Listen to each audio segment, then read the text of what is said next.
Good afternoon and welcome to the Commonwealth Club. I'm Charlotte Maillard Schultz.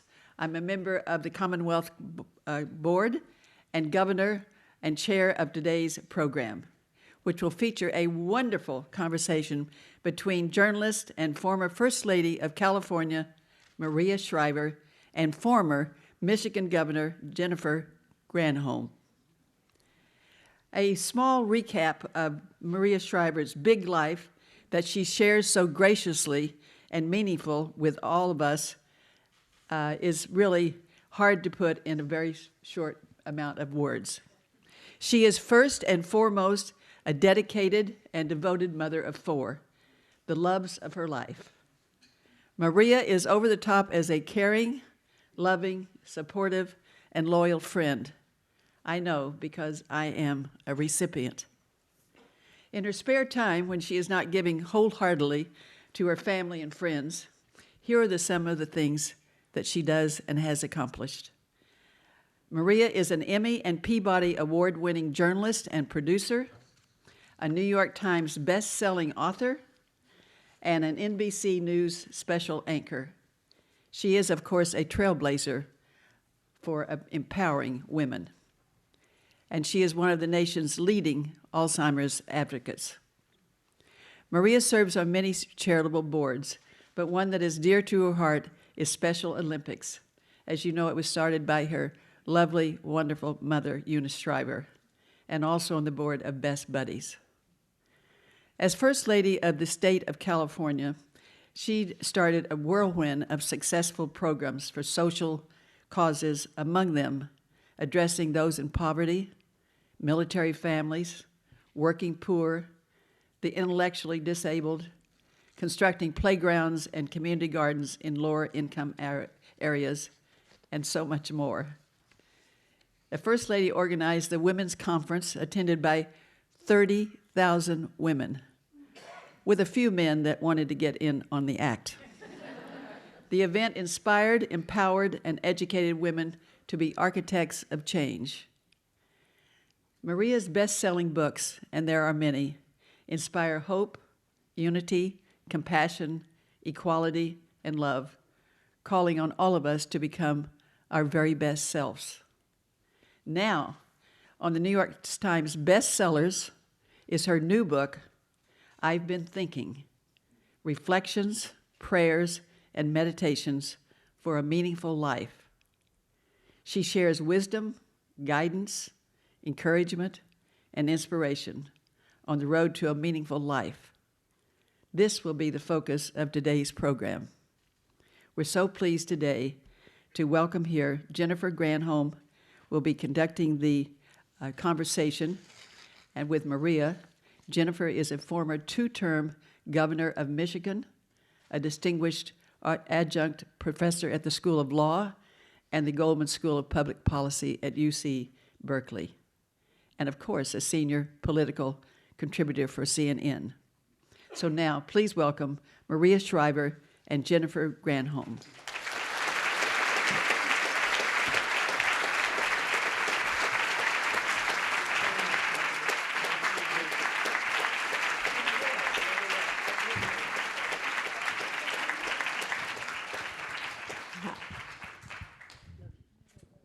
Wanted to begin by thanking Charlotte. Charlotte and George Shultz, Secretary Shultz is here in the front row.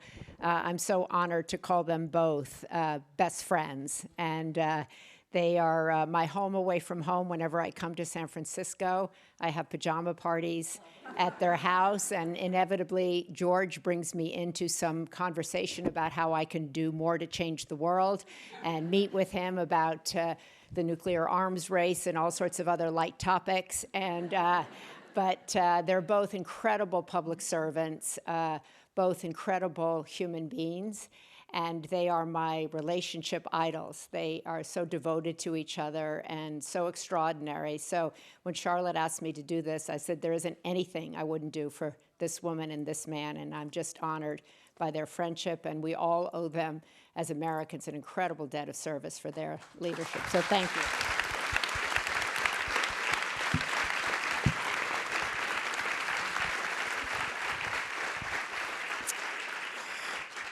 that was so lovely. I feel like I should just let you go.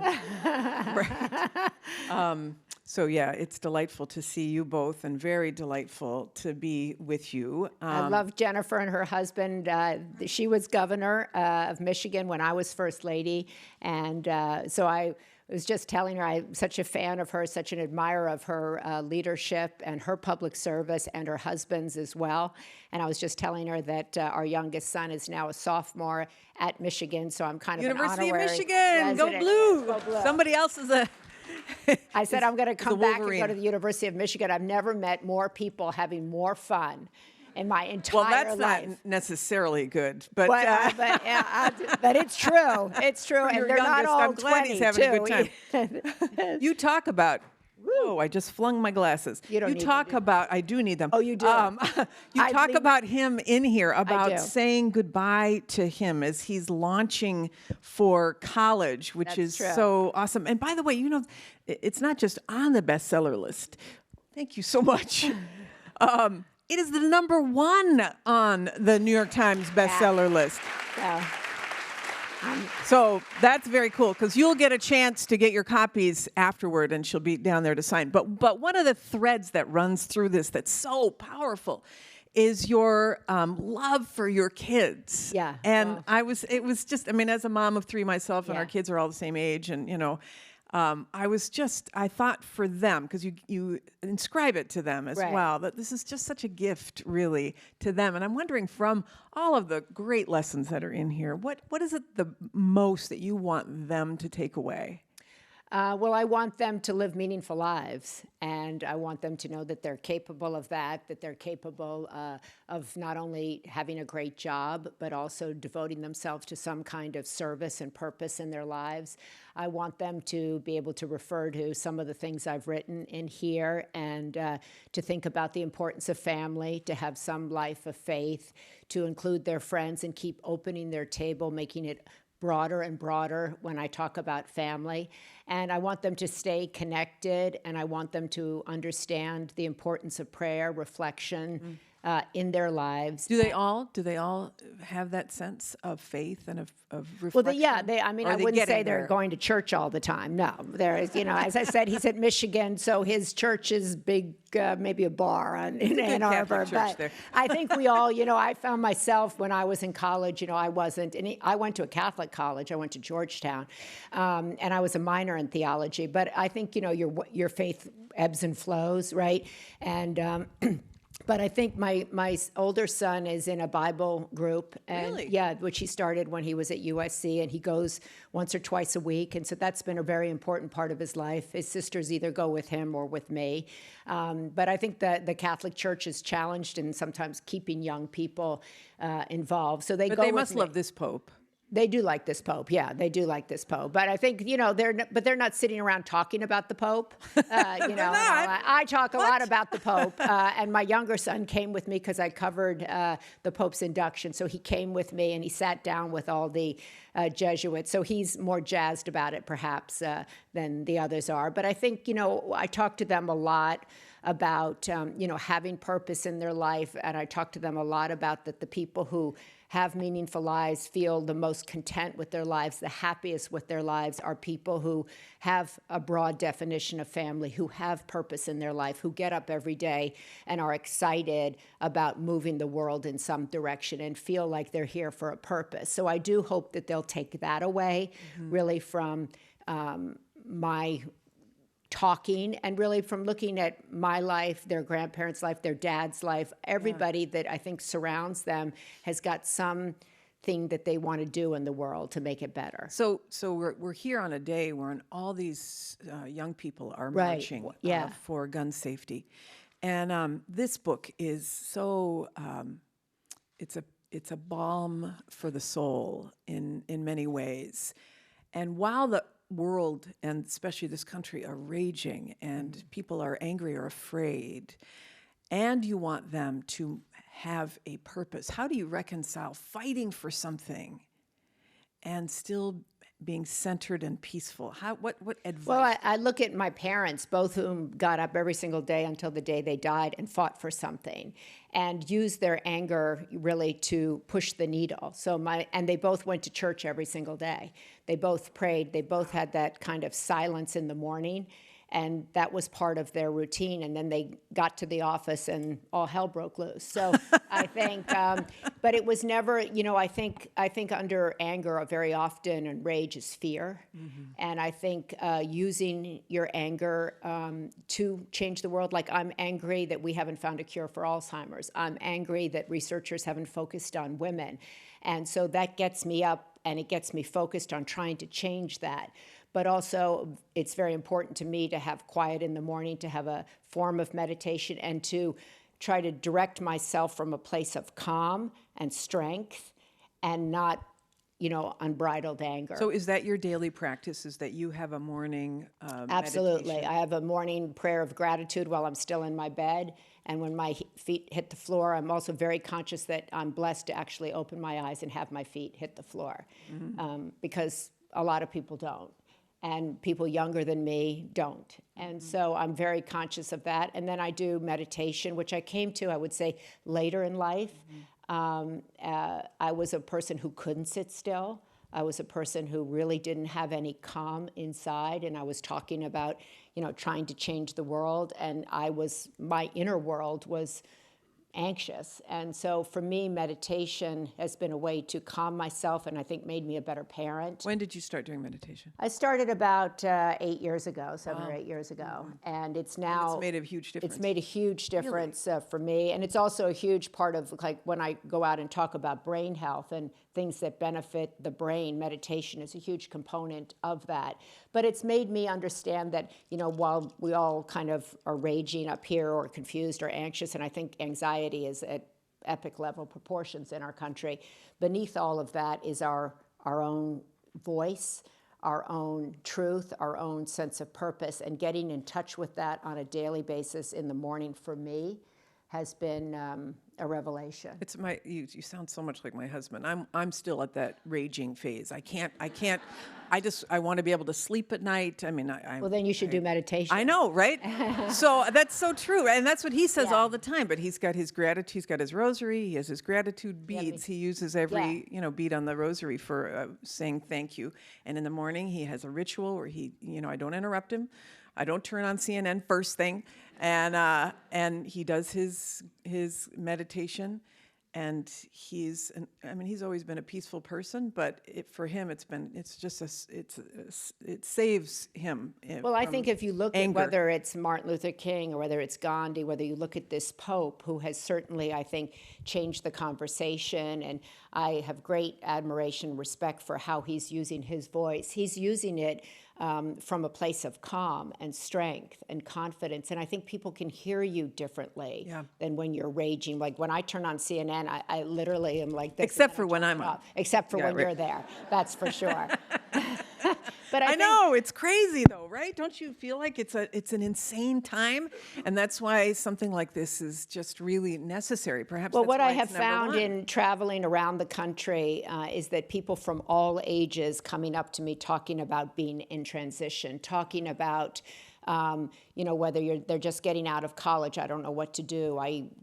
My paycheck I'm living paycheck to paycheck. I can't even move out of my parents' house, or I just got married and I was a lawyer and now I'm having identity crisis, or I just lost my mom, or I just lost my dad, or I just got sick, or I just got fired, I just got divorced. And I think these are life issues and people are going through them, and then I think they're going through them on a parallel track to looking at institutions that they used to feel were secure and stable and and they're seeing them shift around and they're seeing them feel vulnerable. So there's a lot of doubt in the world, I find, when I'm out, and confusion, but also I think there's a great opportunity in that as well. Well, so this is called Reflections, Prayers, and Meditations for a Meaningful Life. And if you haven't gotten a copy yet, they're more bite-sized chapters so that people can reflect on it. I mean, almost like could be part of their morning ritual. Well, I find that people, I found for myself, I always have some books at my bedside table, and I have them where I can open them up. And my goal was that people would read them and think about them. And my hope is that it would inspire people to think about what they think about letting go, what they think about success, what they think about power, what they think about faith, what they think about family, forgiveness. All of these are actually kind of life questions and life thoughts. And I think to get you thinking about, do I still think the same about this subject as I did when I was 20 or 30 or 40? And for me, my thinking has evolved as life has come at me and as I've absorbed life. And I think that that's okay to change your opinion. It used to be one of the things for me that I've always felt was that I didn't like about politics was that we, the voters, never allow people to evolve. Right. We hold them to an opinion that they had when they were 20 or 30, and we say, you said this and you said that, and we don't step back and pause and say, wait a minute, did being governor for 2 terms change you in any way? Did having 3 children change you in any way? Has your marriage changed you in any way? Has losing a parent changed you in any way? And it would be surprising to me if it had not. You start each of these chapters with a quote from somebody who is, a well-known person, and you end with sort of your own reflection. I'm wondering, in the book, which of the leaders that you quote, or which of the things that they're saying is your favorite? Well, I have a lot, which is why Right. they're in there. I mean, Joan Chittister, who's a nun, a Benedictine nun, who's written several books. She has a great quote in there about when a woman comes into her own, and that being the kind of resurrection of the world. I think that that's a great quote. The Emerson quote I've come back to over and over again, which says, what lies before you and what lies behind you are tiny matters compared to what lies within you. And I think that's a very powerful revelation, and I think it's something that everybody is true for everybody, that whatever lies behind us and whatever we're going to face is tiny compared to what lies within us, the strength that lies within us. And I think so many of us are afraid of whatever we think might be coming, and we wonder, can we handle it? Are we okay? Will it be okay? Will we survive? And I think that that's a very comforting concept to me, that I've got all I need already right in here. You should do a show, Dr. Maria. People can write in or call in. If you're going to be doing questions, if you have any you want me to ask her that are personal, Yeah, feel life free. is an ongoing show, right? That's what life is. It's just learning, evolving, and then I think sharing what you learn. There's a great Maya Angelou quote. It's not in there, but it's, you should tell what you know, but you don't have to tell all that you know. Right. And I think that's also an art, to tell what you know in a way that it will inspire people or help them feel less shamed, less guilt. I think we all walk around with a lot of that. Yeah. And so this book is really kind of, as I said, it's from a journalist who's watched life, taken it in, questioned a lot of other people, and then turned those questions onto myself. So you've obviously lived a very public life, and this book is called Reflections, Prayers, and Meditations for a Meaningful Life. And as you say, you want your kids to find a life that has meaning. Personally, for you, what makes your life now meaningful? Well, as I try to say in there, it's having a life of faith. It's having a purpose to my life that is bigger than myself. And what for is me, that right that's now? Alzheimer's. That's my dad was diagnosed with Alzheimer's in 2003. He died of it in 2011. And it set me off on a journey of questioning and thinking that doctors weren't looking in the right places, because I kept thinking I'm seeing more and more women, and they told me, well, that's only because women live longer, and it turns out that's not true. Why? So tell us the statistics on that. Well, it's every 66 seconds a new brain develops Alzheimer's, and 2/3 of those brains belong to women.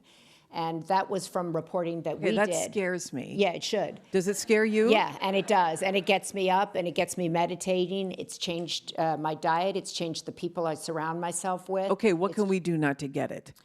Well, there's nothing I can tell you specifically 100%. No, and that's why I'm getting up every day and I'm working and I'm trying to get people to join me. I started the Women's Alzheimer's Movement. I do a big event here with Equinox in June, which you're all invited to attend, called Move for Minds, which brings the latest research to people who participate.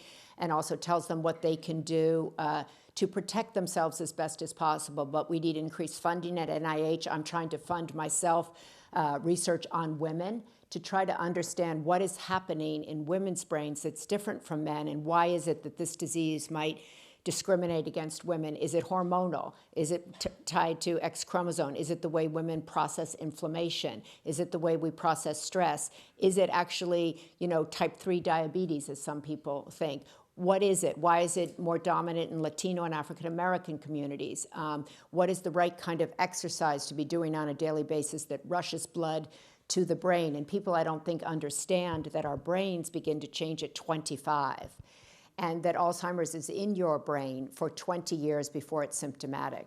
So yes, every single person in this room should be concerned about their brain health, not just their physical health. And that's a big part of my mission. It's a lot of what I do on NBC.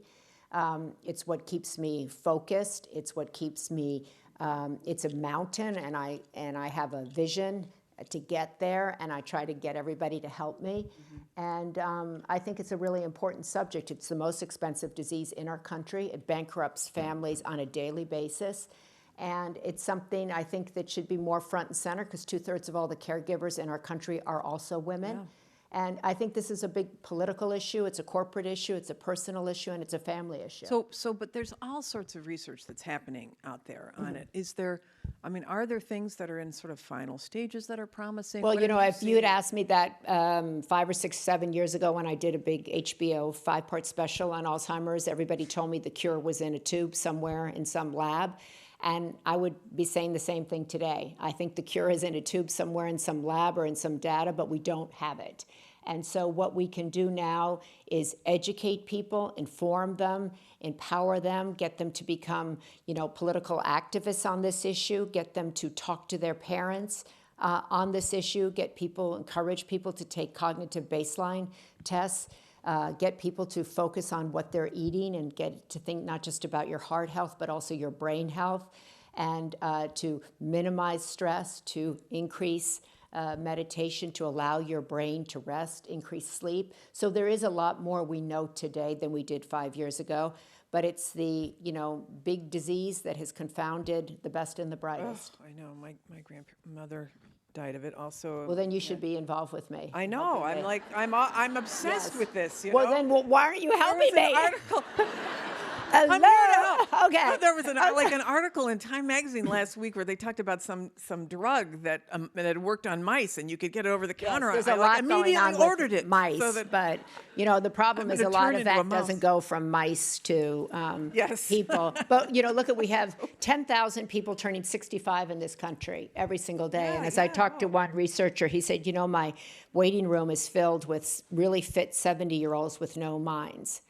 And that should scare us. That should scare us, because that should scare women who are out in the workforce. It should scare all of us. And I think, either fear can be a paralyzer or an incredible motivator.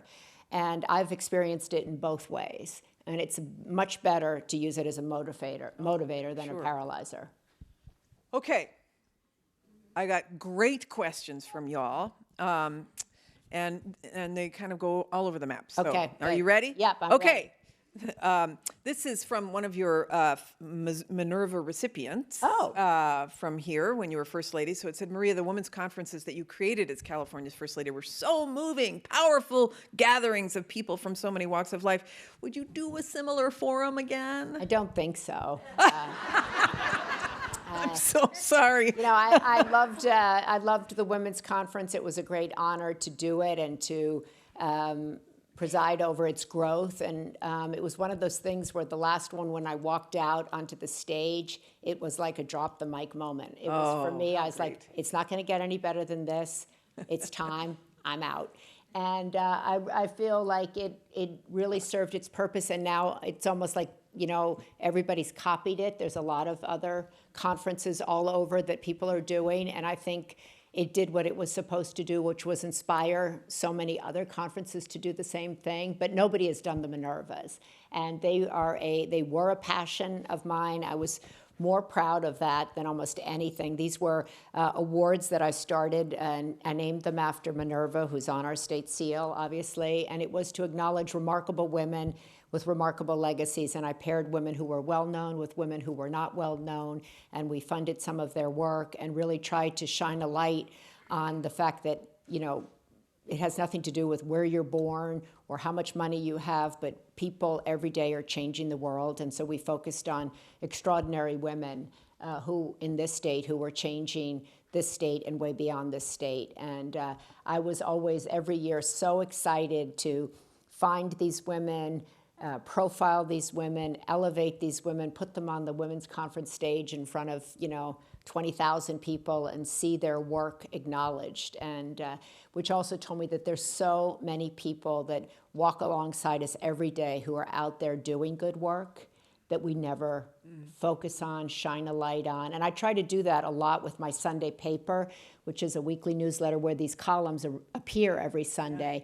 And it's called News and Views, Above the Noise for People with Passion and Purpose. And what I've learned in traveling the country, we hear so much about all the negativity and the divisiveness and the rage and the anger. But the vast majority of people are out there kind of doing their work day in, day out, doing extraordinary things that never get attention because like 90% of the news is focused on one person. Right.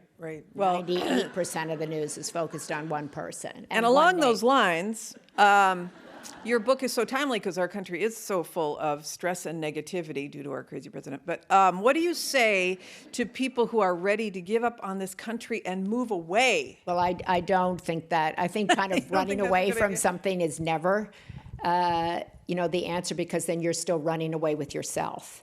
And you're running away with your own thoughts and your own anger, and you feel like you're running away. So I've never seen anybody really do great from running away.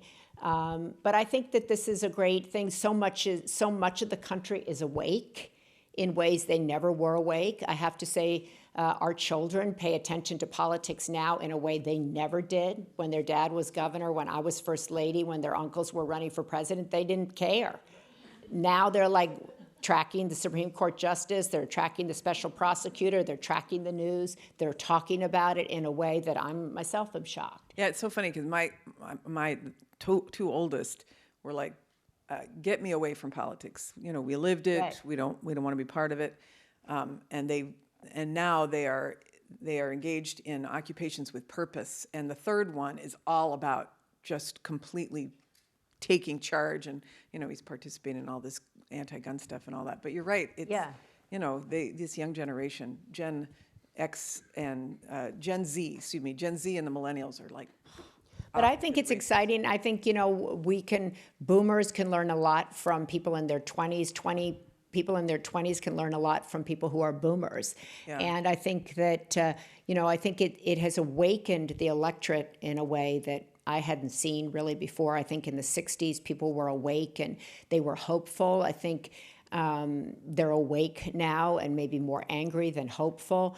But I think I am hopeful because I see so many people getting involved that weren't involved. I see people saying, well, if the government's not going to do it, I'm going to do it. I'm going to do different things. I'm not going to wait. I think that's good for the country. Yeah, it's very exciting.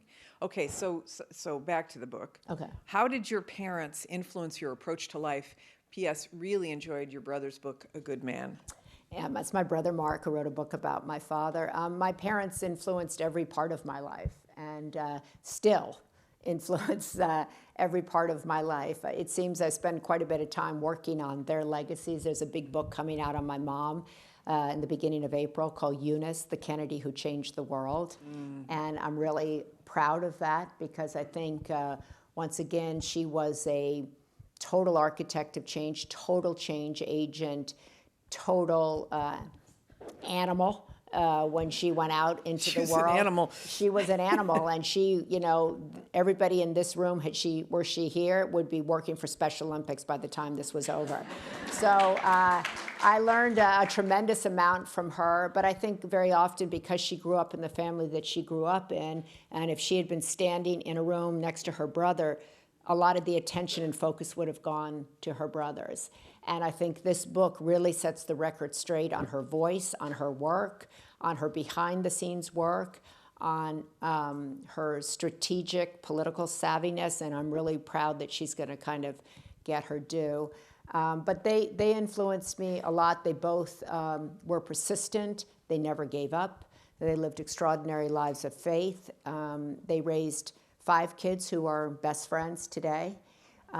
They encouraged family loyalty, sibling loyalty. My mother would always say, you know, you can get mad at your brothers, but you can't not love them, and you can't not work with them, and you can't not support them, and you can't not invite them, and you can't not include them. So get used to it. And I have to say, I say the exact same thing. And you to had my a couple of other pieces of advice to people regarding your siblings and in-laws. Maybe you can say. Well, I wrote, that was one of the things that I told to my children who now get boyfriends and girlfriends, and I've given them the advice, since I have 4 brothers and 4 sister-in-laws, that never to get in between your sibling and their significant other and or wife. That's just not a pretty picture. And that if you want to, as I say to them, if you want to keep your relationship with your brother and or sister intact, don't come in between them and their chosen loved one. Just keep staying focused on them and the good that there is there, and to keep them close. I think people are always surprised when they see, like, they say to me, you're going away with your brother, or you're going to hang out with all your brothers, you're going out to dinner all the time with your brothers. I'm like, hey, yeah, they're the most fun people on the planet. And but I talk to my brothers, all 4 of them, every week, and very often on a daily basis. And That's awesome. and my cousins, several of my cousins as well. And that's the benefit of growing up in a very tight-knit, Irish, Catholic, competitive, isolated, mafioso type family. And, and so you're kind of all trauma bonded or something, that's what they call it, I've now heard. Or at least the therapist says you're trauma bonded to your relatives. I'm like, okay, great. Like, I don't get out of that. But that's the benefit of that. And your kids must be close to one another then, too. They're all trauma bonded. too. Everybody's trauma bonded.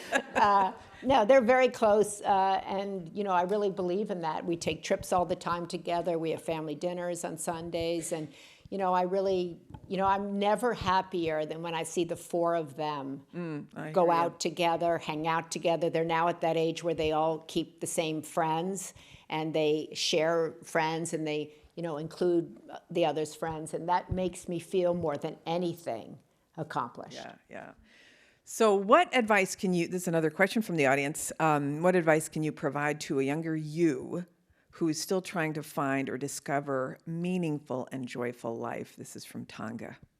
Well, I think I always had meaning, but it was my parents probably forcing meaning onto me, and so I think there was a lot of laughter, but there wasn't a lot of ease in my younger years. My parents weren't really relaxed.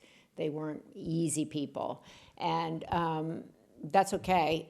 But I think I would have told my younger self, you don't have to work 7 days a week. It's going to be okay. You're going to be okay. And I think I would have also told my younger self, getting that Emmy, getting that Peabody, that's not going to do it for you. And what's going to do it for you is having a life, an interior life. You asked me earlier about one of my favorite quotes, and one of my favorite quotes in there is from my father. When he was deep in Alzheimer's, and anybody who's had that experience knows how emotionally challenging it is. And you can sit with somebody with Alzheimer's and you really just sit in silence for long periods of time. And my father was at the point where he, didn't know my name, didn't really say anything. And I was sitting with him, and we're sitting in silence, and he turned to me and kind of looked me dead in the eye, and then said to me, you got to go internal before you ever get eternal. Wow. And then he went, and I was like, holy, I won't say it, but I was like, what? And then I thought about that, and I was like, he's absolutely right. And I think, I was raised to, have success externally, that would bring me happiness, that would make me feel visible, that would make me feel seen, and that I would be okay. And that what has made me feel okay, what has made me feel at peace with Maria, has been all my internal work. And I think that's, in a way, this has been a manifestation of that, because I put it out as a little book. and it's my most successful venture ever. Wow. And it's all internal. Huh. And I think to me, you know, when I put it out and I just there it goes, I'm not even going to think about it. And it like exploded beyond my wildest So imagination. what actually prompted you to write it all? Were you starting to write Well, I stuff write down, or- every week. I write, and I've been thinking every week that appears in the Sunday paper that we do. Lindsay, who's here with me, is the editor of that, and we put it out. It's really an offering every week. It's curated news. It's people who we call architects of change, who are putting positive views out into the world, and I write every week what I've been thinking, and then they all write what they've been thinking, and people were asking me to put them together into a book because they found them interesting. So I went back and looked at all of them. I took out things that were maybe like of the news of that week, and then put them together really as an offering without any kind of, you know, idea of how it would do. And I've been really moved by the people that have come up with. I've been on quite an extensive tour in all parts of the country, and I've been really struck by, you know, mothers and daughters coming, husbands and wives coming, people in their 20s coming with moms in their 60s like me, and all really deeply touched and moved. And, you know, the guy that was interviewing me in Long Island said he sat there with the music on and sobbed, really, in reading the book because it brought up different things. And I'm hopeful that a lot of men read it as well. You could turn it into a meditation ritual. One of the questions here is, what is I mean, I think they want to know what specifically your daily meditation ritual is. So I practice TM. So I have a mantra, and I go down and I put a timer on, and I use my mantra, and I just try to get below the noise of my own mind and of the day and what I'm thinking about, because I come down and make my coffee, and right away I'm like, whoa. I have what they call monkey mind. You know, I'm constantly thinking about what I'm supposed to be doing, what I should be doing, what I forgot to do. Oh my God, my to-do list. And so that TM asks you to practice 20 minutes twice a day. And so I just go down and I practice my mantra. Some days are better than others, but it's really been a very beneficial thing to me. And I often come out of that feeling really calm, and I get an idea about what to write. And for me, writing is very clarifying. It helps me sometimes when I write, I don't even know what I'm going to write about, and then just comes. Yeah. What another question from the audience, what steps did you take to move on following your divorce? Well, I did a lot of thinking. I did a lot of therapy. I did a lot of spiritual work, and I put one foot in front of the other every single day. And my goal was to be as gracious and elegant and as positive as I possibly could. And the rest is private. Got that? Your mom, this is obviously inspired from your discussion of her, was such an inspiration to me in the Special Olympics. Can you share a moment with us that that means something to you and that you miss about her? About my mother? Yeah. I miss everything. Hard to about think, my right? Hard to think of mother. one moment, but yeah. I miss everything about my mother. She would be here. When I'm on the Today Show, she was always the first call of the morning, every single time. Everything I did, she was the first person to comment on it, applaud me on it, suggest changes of how I could make it better. I remember after like the second women's conference, it was going to the airport, and she's like, you know, you could have done this and you could have done that. Have you thought about this? And did you think about that? And I'm like, oi, was it good? And she goes, but it could have been better. I'm like, That's so funny. I have the Yeah. exact same story about my mom. But it was one of the great moments actually in my life when I honored my mother with a Minerva Award. And because she, I think, was and still is such an extraordinary change agent. But I missed, I miss her wisdom. I miss her advice. She offered her advice on everything. And I really wish she were around for my children. And I really, I have so many things I'd like to talk to her about and ask her about. And but I kind of am in conversation with her a lot. You talk a little in your book about special this is all for the people who are listening on the radio. These are all questions from the audience. You talk a little in your book about Special Olympics. I've been involved in Torch Run for 20 years. Thank you, I know what wherever you effect on are. my life it has. Can you elaborate on your feelings about its effects on you? Well, I don't even remember my life without Special Olympics. And it started as a camp in our backyard, and we were expected to work in it, and we did. And my mother had a sister with an intellectual disability, Rosemary. So my mother started this camp in our backyard, 100 kids, 100 volunteers. And it was daily. And so I don't then, when it became kind of more formal as Special Olympics, which, by the way, we're celebrating 50 years of it this summer in Chicago. Wow. Yeah. And my brother Timothy runs Special Olympics, which is now in 177 countries around the world. And we're going to be back in Soldier Field in Chicago, where my mother first had the first Special Olympics meet. But I went as a young girl and through college to all 50 states. I've gone to I don't know how many countries with her, visiting people with intellectual disabilities in the slums of South Africa, to Shanghai, to Beijing, to all 50 states in this country, meeting volunteers, meeting people in the Torch Run. As my mother always said, Special Olympics is the success it is and was based on the people who volunteered. Coaches, moms, dads, high school students. I don't go a week. I rarely go a day when someone doesn't come up to me and say, I worked in Special Olympics, I was a coach, I have a special needs brother or sister, or I was a Peace Corps volunteer. Not a day. That is so And awesome.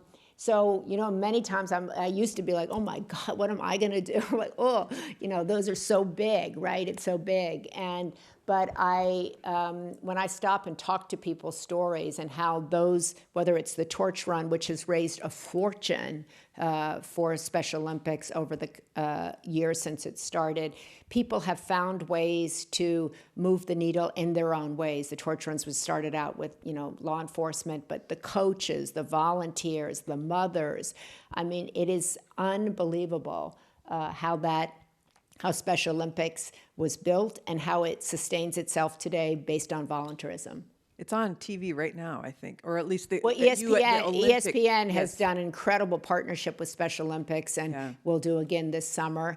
And people, it's aspirational. It's the best of all of us, because I also think, all of us have something that could be characterized as a disability of some sort, right? And so I think Mummy's vision was that, to change the way you think about people with intellectual disabilities, where they, when she was starting out, they said people with intellectual disabilities can't run, can't compete, can't jump, can't swim.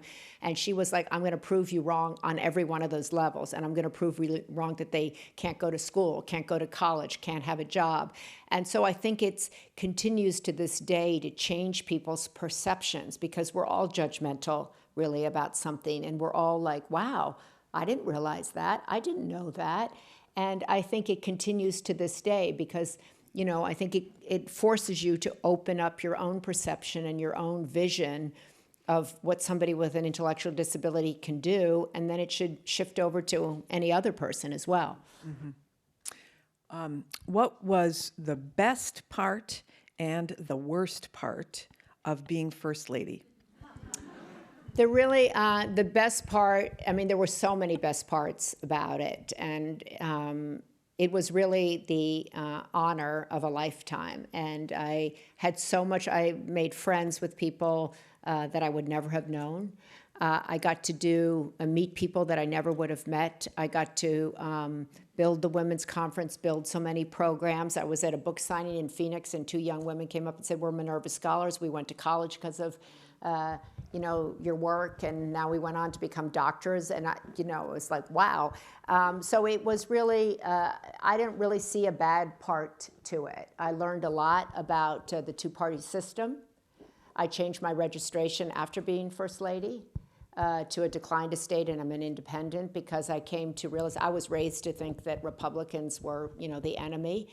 And then I married a Republican, and I served in a Republican administration as a Democratic First Lady. And I came to realize that there were good people in both parties, and that both parties had their problems, and both parties had, their drawbacks. And that I find that the more, we say we're one or the other, the more divisive it becomes. And I didn't want to be a part of that anymore. I've always found that the divisive nature of our politics was always problematic for me. As a child, I found it to be problematic, and certainly as an adult, I found it to be incredibly problematic. And so I removed myself from that, and I really do think a third party is the future in this country. I really do think that we all should drop a lot of our judgments. When we see the D or the R, we immediately pounce on people. And a Republican in California is very different from a Republican in the South, and a Republican in the North is different from, a Republican in the West. It's all, and we get so bogged down on these labels. Mm-hmm. And I look at this Republican right here, who's, given more to this country than probably, 98% of Democrats I know. And so I'm like, really? I'm supposed to be mad at him because he's got an R? I mean, really? That's so juvenile. And so I really think that if we all could just step back and say, who are you? What do you think? Not what party are you in, but really get to know the person. And I think that's a really good lesson, as I tried to say to my kids across the board. We make so many assumptions about what's your job, what's your political affiliation, where do you live, where did you go to college, and then I decide if I'm going to like you, mm-hmm. or then I'm going to decide if you're worthy. Mm-hmm. So and that's one thing I've learned, is that I was judgmental myself, mm-hmm. and I've really tried to drop as much of that as is humanly possible. I think some of it's, obviously we're all human beings, but I catch myself now a lot, and because I think that that's a really big problem. Yeah, I'm guilty of that, and in terms of judging, because as you know, I'm a Democrat, and so it's Right. a good lesson for me to hear as well as you're speaking. Was that one of the hardest parts of being a first lady? I'm not sure that you got to that part. I didn't really find anything hard. Nothing was hard. I think, life was it hard? I had 4 little children, a dad with Alzheimer's, mother with strokes and stuff, a kid with learning disability. Yeah, all that's hard.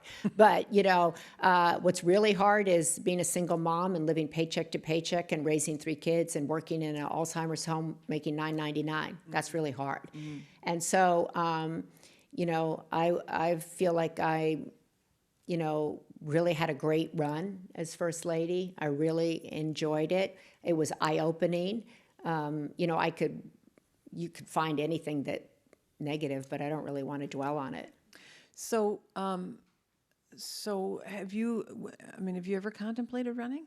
Yeah, I think I've thought about, you can't grow up in my family. Right. And, not think about it. And I think, but I've always tried to kind of figure out, is that my family talking? Is that some expectation that I've put on or that I hear from my parents? I think certainly my mother, that for her was the kind of pinnacle when you decide to run for office, that, then you were really like somebody or something.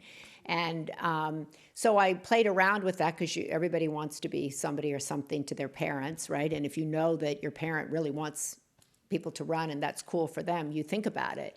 But I've always been pretty much of a free spirit. I'm very creative, and I've never found, for me, politics to be that incredibly creative. I also found it negative. Mm-hmm. And I found it, as a child, I was always fascinated with people who would come to our house and sit and be friends with my parents and then go on television and knock them. Mm. And I never could put that together as a kid. Mm. And so I also, as a kid, didn't like being an appendage in a campaign ad. So I think I struggled a lot with politics. And my goal was to live a life as far away from politics as possible, to pick a husband that would never have anything to do with it. And which is also, by the way, when you comes back to the thing about running away. You try to run away from something without doing the work. to deal with it. And I was like, I'm going to go to California. I'm going to find somebody who'll never do that, never put me in that situation. I'm running as far away from those people on the East Coast, and look at that. And that was a real comeuppance. That was like, whoa, you didn't do your work. You ran. Let me step back and look at what you were running from. And I think that that's an example of when you run away for something, the universe just puts it right back in your lap. So you ruled it out before. I'm just going back at this. Yeah, no, I've played around with it, certainly. People come up and ask me about it all the time, but I don't really see myself. It feels confining to me. And it feels like I don't really have, I don't know if it's anger or whatever, but I don't really want to go out and be about attacking somebody all day long. I just don't like how I feel when I do that. But you wouldn't discourage other women from doing it. 'Cause Absolutely there's a not. huge number of women Obviously, out yeah. I was in Texas on their primary day, and more women than ever ran for it. And I think it's great. And I think also, if you haven't grown up with it, it hasn't been your life 24/7, your entire life, you have a different take on it. All of a sudden, it looks exciting. It looks fun. It looks, like you can really change the world, and you can. But I also believe you can change the world in other ways. Sure. And so I applaud all the women and the men who decide to run, who make that effort, because as you well know, it's tough. It's tough on your family. It's tough on you. It's a grind, and it's 24/7. So I applaud anybody who does it. I'd love to share a quote with you. Yeah. From Nancy Pelosi, actually. It struck me so deeply when she said it. She visited a bishop in South Africa, and on the bishop's wall was this quote. It said, "When at last I stand before the face of God, God will say to me, 'Show me your wounds.' And if I have no wounds, God will ask, 'Was there nothing worth fighting for?'" Oh, that's beautiful. Yeah. Isn't that beautiful? I'm going to do great because I have wounds everywhere. I'm going to be like, let me take it off and show you all about it. But I think actually what I have kind of come around to is that we're all so deeply wounded, and we're all so deeply flawed, and we're all so deeply judgmental. And I think for me, the book is, what I would have said also to my younger self is there's nobody out there who's perfect. There's nobody out there who's got it all together. And everybody who tells you, they went back to their size 2 jeans after they have a kid, they have no problems, everything is perfect, run the other way, because it just isn't true. And I think I'm most interested in wounded people. I'm most interested in people who are vulnerable enough and strong enough. I talk a lot about kind of my changing perception of strength, but who are strong enough to talk about their wounds. Those are the most fascinating conversations to me, and that's where I learn the most, is from people who are strong enough to share their wounds.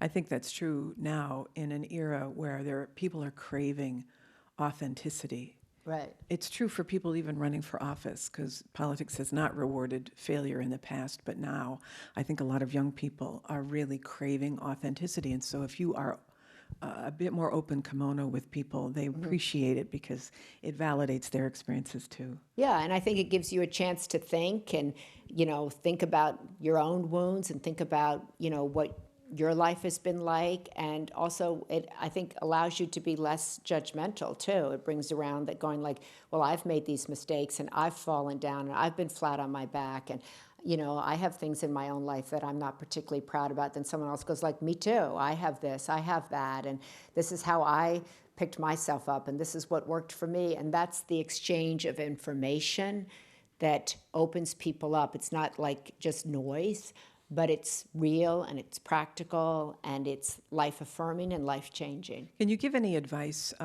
There's a couple questions here from the audience that really are interested in your reflections on women in leadership and on women voting and participating. And I'm wondering if you can share any advice you have for young women who are trying to decide how they can make their mark. Well, I think everybody should vote. I mean, I don't understand people who don't vote. And I've talked to so many people who say, well, I didn't vote in the last election. And I'm like, There I'm judgmental. I'm shame on you. But so I think that's a God, I mean, we're so lucky to have that opportunity to vote in this country. So I think that's really important. I think women, if we talk about women in leadership, what I try to say to young women and even women who are leading is, if we want to lead, how do we want to lead differently?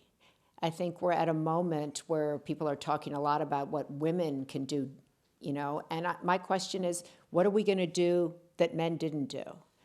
How can we bring different values to the table? Will we exclude men from the table? And I think that would be a huge mistake. I have 2 sons and 2 daughters, and I say to my sons and my daughters the same thing: make sure that other women are at the table, and make sure men are at the table. Make sure people from different experiences, different colors, different backgrounds are at the table, because we all benefit when people's voices are heard. I think it's very important today to have an emotional EQ. I think it's almost more important than where you went to school, is to be able to read the room, to be able to listen, to be able to include other people's perspectives and experiences. And I hope that women will talk about issues like compassion. I hope women will talk about caring. I think we're a huge caregiving economy today. I often hear people talk about, well, I pay my trainer $250, but that woman who wants more than $10 to care for my mom, that's an outrage. And I'm like, wow. I've had that conversation, and I'll say to, somebody, I'm like, you pay, 100 and something to pay a trainer, and you don't want to pay the caregiver $10.99? And they're like, oh, I never thought about it like that. I'm like, yeah, well, why don't we think about it like that? Mm-hmm. As I said, we're 60 million kind of unpaid caregivers and millions more. I will hope that women leaders think about a living wage for caregivers. I hope we think about educating caregivers. I hope, we'd put compassion into the national dialogue. I hope we'd put forgiveness. I'd hope we'd put inclusion. Those aren't words that I hear in our political landscape. The Pope uses them. And I think that we would benefit as parents raising kids to hear our political leaders use words like that, to talk about who we are, what do we value. And I hope women might bring those to the table, and women who felt excluded, instead of excluding, would include. It's interesting because, when I was first elected as governor, there were 8 women governors, and now there are 5. Last cycle, there were 28 women who ran for governor, and this cycle, there are 82 women who are running for governor. Wow. Which is really exciting. Wow. Similarly, with Congress, the numbers of women who have raised their hand, I think Emily's list has a statistic right as of today that has like 900 women they helped in the last cycle. And in this cycle, there are 32,000 women who have raised their hands to be helped to run for office. All of that is to say that, having an equal representation of women at the table when decisions like equal pay or parental leave are made is so critical, because it is not likely to happen otherwise. And I hope that when we even expand parental leave into caregiving leave, that we allow that companies can do a lot, I think, in this respect, where people, who are caring for aging parents will also be able to include that in family leave. Right. And also that companies, I hope, and I'm trying to talk to a lot of companies about, if you have somebody who works for you and they agree to be in a clinical trial, that's a form of national service. And can companies help people participate in Alzheimer's trials or clinical trials and not dock their pay or force them to use vacation time to participate in a clinical trial that we're all going to benefit from? So a couple of years ago, you had a whole project on this type of thing, women working, right? Well, I did a lot on kind of women who were on the poverty line, particularly. Yes. So I did a lot on women working, a lot on volunteerism, but I put together a thing called We Connect, which was for California, because people who, we have a huge problem with people not claiming the earned income tax credit or not using it. And so I noticed that people who didn't access the earned income tax credit also didn't know they were eligible for energy assistance, transportation assistance, all these other forms of assistance. So we put together a program that helped people through volunteers to access the benefits that they were eligible for. So you have an Architects of Change? Yeah, it's a conversation series. Well, in the Sunday paper, we highlight Architects of Change. Which paper? It's called the Sunday Paper. It's a Sunday weekly newsletter that you can get at mariashriver.com. You sign up for, and we go out to a couple million people every month. And every week we highlight people, highlight an Architect of Change of the Week, which is someone moving humanity forward in some way, and it's all across different areas of human endeavor. And we have people writing about everything from gun violence to gender equality to spirituality to wellness to brain health. I do a lot on brain health. And so it's a weekly newsletter that has the I've Been Thinking columns in it. So what's if that's a weekly newsletter, Yeah. what's the thing that's inspiring you most these days, right now? Who? Well, my book is inspiring me right this minute. And as I said, my Alzheimer's work is inspiring me. Everywhere I look, I meet people on this tour that are unbelievably inspiring to me, who are doing, as I said, extraordinary work that I try to include in the Sunday paper. So many of the researchers, people going into neuroscience who really believe that they can beat Alzheimer's. That to me is incredibly inspiring. All the people jumping into politics are incredibly inspiring. These young people, the March for Our Lives on March 24th, that's inspiring to me.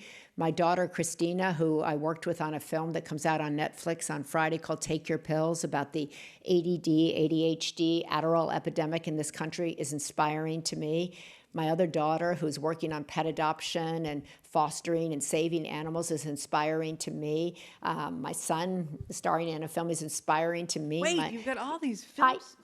I know, right? Where They're did you all get that? they're just doing their thing. And so anybody who's doing their thing, who's getting up and whose goal is to make the world better is inspiring to me. Every day I get up and I'm like, wow. I heard this great, and I don't have the wording of it right, when I was listening to Elon Musk, who was down at South by Southwest, and he was talking about all of the people who inspire him and how we can all get focused on all the terrible things going on in the world and all the divisiveness and all the noise, or we can just shift our glaze and our perspective just a tad over here and look at all the inspiring minds and people and acts of courage that are going on. And, we don't have to just look here, but what if we just moved our head to the right a little bit? And that's inspiring. And that's not denial to me, because it's aware of okay, we have a problem over here, and let's work to do that and support people who do. But we also have all of this extraordinary energy and ideas and innovation over here, and let's give that its due too. Well, you have inspired a lot of people with respect to your work in Alzheimer's, and I have several questions related to that. Number one was, what can we do to help your efforts? And the second one was more specific about what do you do, what advice do you have for somebody who has a family member who has Alzheimer's? Well, I would start with the latter. So you have a family member, there's a lot of support groups. I would first and foremost, if you're caring for somebody with Alzheimer's, I would tell you to start by caring for yourself first. This is a huge issue we have with people caring for people with Alzheimer's who forget to care for themselves, and they end up sicker than the person that they're caring for. So I would advocate to join a support group, to try to get help, to try to, use your voice to tell your friends and family that you need help.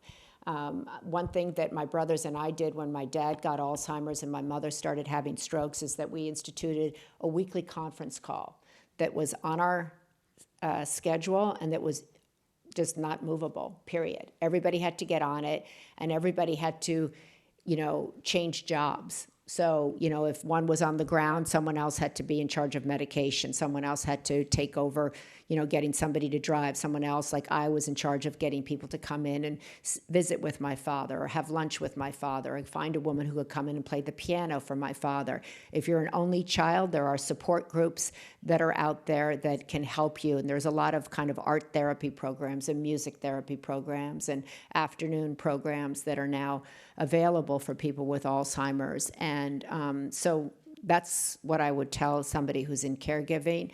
And I would also tell someone who might have a parent who's saying, I forget this or I forget that, to take them to a neurologist and get a cognitive baseline done and begin a conversation with a local family neurologist. And we're trying to educate more and more primary care physicians about the signs of Alzheimer's and mild cognitive impairment.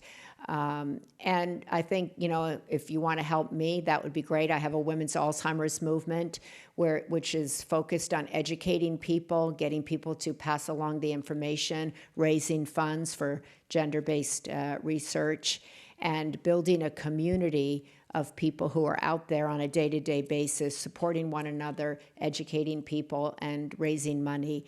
To do that, we have events here in San Francisco and in other cities called Move for Minds. You can join us doing that, where we talk about what's the most up-to-date information. You can vote for people who focus on caregiving and Alzheimer's research. It is a political issue. I've testified in front of the Congress, and it's a real bipartisan issue, too. Funding of NIH and NIH funding for diseases is a big political issue. And so you could ask people who are voting, who are running, do they have a policy on Alzheimer's and other brain-related diseases? Are they in favor of increased funding for NIH? Do they have a caregivers policy? What would they intend to do? Do they have dementia-friendly cities? And so I think asking these questions and becoming current on them is also important. And you can just finally give me money. You can At give me money, because mariaschreiber.com. it's good. No, not at the Women's Alzheimer's Movement, because all the money we raise certainly there goes into research. And what I'm excited about is we now have a lot of researchers who are focusing on women. And I always say that that's not sexist, that's smart, because you want to go where the majority of cases are. And ideally, whatever we learn from women will change the future for all minds. And that's really my goal. Great. And that, unfortunately, has to have been our last question, because we've run out of time. Our great thanks to Maria Shriver, special Jennifer. anchor, Thank you. NBC News, former First Lady of California, author of the new book, I've Been Thinking, Reflections, Prayers, and Meditations for a Meaningful Life. Thank you, Jennifer. We also thank everyone who is here and everyone who has been listening on TV and on the internet. We want to remind everyone that Maria is going to sign copies of her new book immediately following this program in the Remby Rock Room on the first floor. We appreciate you allowing her to exit and make her way to the signing table. So if you could stay here while she leaves, and we'll give you some further instructions. I'm Jennifer Granholm, and now this meeting of the Commonwealth Club of California, the place where you're in the know, is hereby adjourned. Woo!